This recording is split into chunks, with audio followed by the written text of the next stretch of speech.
आज हम सभी लोग 15 अगस्त को आज़ादी का जश्न मनाते हैं, क्योंकि 15 अगस्त 1947 को भारत अंग्रेजों के चंगुल से आज़ाद हुआ था। दोस्तों, भारत कब गुलाम हुआ इसकी कोई स्पेशल तारीख नहीं है, लेकिन बताया जाता है कि 1757 के प्लासी युद्ध के बाद भारत गुलामी के जंजीरों में जकड़ता चला गया, क्योंकि प्लासी की लड़ाई में बंगाल जैसा एक बड़ा क्षेत्र ब्रिटिश ने अपने कब्जे में कर लिया और इसके बाद से वह भारत में पकड़ बनाने में सफल रहे। उन्होंने भारत की सत्ता पर लगभग 200 साल तक राज किया।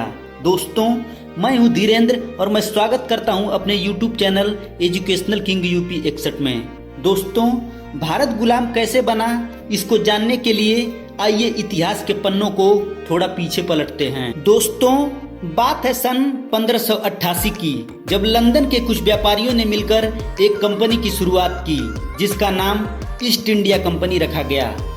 कंपनी से जुड़े व्यापारियों ने महारानी एलिजाबेथ से हिंद महासागर में व्यापार करने की अनुमति मांगी। शुरुआत में ईस्ट इंडिया कंपनी को घाटा हुआ और वह दिवालिया घोषित हो गई।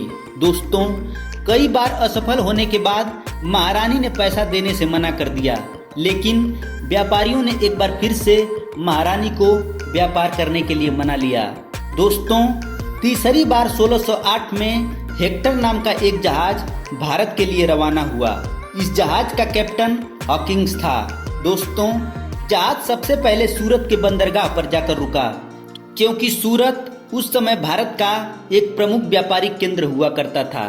दोस्तों, हॉकिंस शुरुआत में भारत व्यापार करने के मकसद से ही आया था, इसलिए वह सबसे पहले बादशाह जहांगीर से मिला।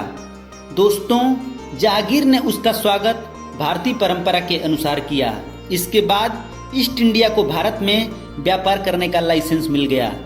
दोस्तों, अंग्रेजों के आने से पहले पुर्तगाली भारत में व्यापार कर रहे थे, इसलिए अंग्रेजों के लिए सबसे बड़ी चुनौती पुर्तगालियों को यहाँ से भगाना था। दोस्तों, इसके लिए उन्होंने पुर्तगालियों के जहाज को लूटना स्टार्ट किया और लूटने के बाद उनके जहाज को समुद्र में डुबा देते थे। जहांगीर ने एक गलती और कर दी। उसने हॉकिंस को इजाजत दी कि उसके राज दरबार में इंग्लैंड का राजदूत रह सकता है, जिसके तहत सर थॉमस को 1615 में एम्बेसडर बनाकर भारत भेजा गया। दोस्तों, थॉमस के बारे में एक बात फेमस थी कि वह कूटनीति के मामले में बहुत तेज था। थॉमस इंग्लैंड की महारानी एलिजाबेथ का बहुत ही करीबी था, इसलिए अपनी जिम्मेदारियों को समझते हुए जल्दी अपना काम शुरू कर दिया। दोस्तों, अपने कूटनीति के बल पर जहांगीर को भी अपने साइड में कर लिया और भारत का सोना लूटकर इंग्लैंड भेजने लगा। दोस्तों, ईस्ट इंडिया कंपनी भारत में जब तक रही तब तक मुनाफे में रही।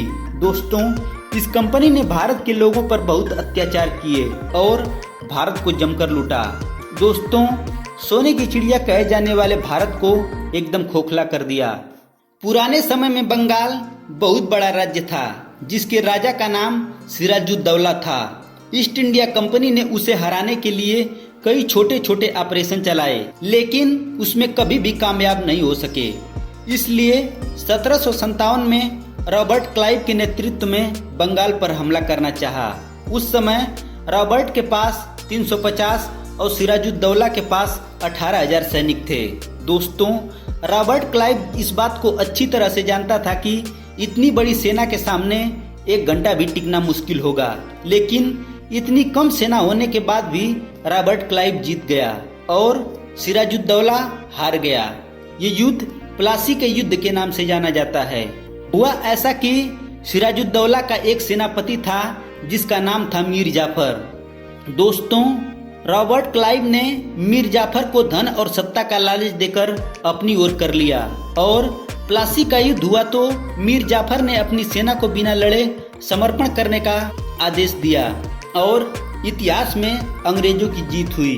रॉबर्ट ने सिराजुद्दौला की पूरी सेना को बंदी बना लिया और उनके सैनिकों को 10 दिन तक भूखा रखा और उसके बाद उन सबकी हत्या कर दी गई। मीर जाफर और रॉबर्ट क्लाइव ने योजना बनाकर सिराजुद्दौला को भी मरवा दिया और इस तरह मीर जाफर को सिंहासन मिल गया और ईस्ट इंडिया कंपनी सत्ता में आ गई और मीर जाफर की गद्दारी की वजह से ईस्ट इंडिया कंपनी सत्ता में आ गई और हम अंग्रेजों के गुलाम बन गए। दोस्तों, धन्यवाद।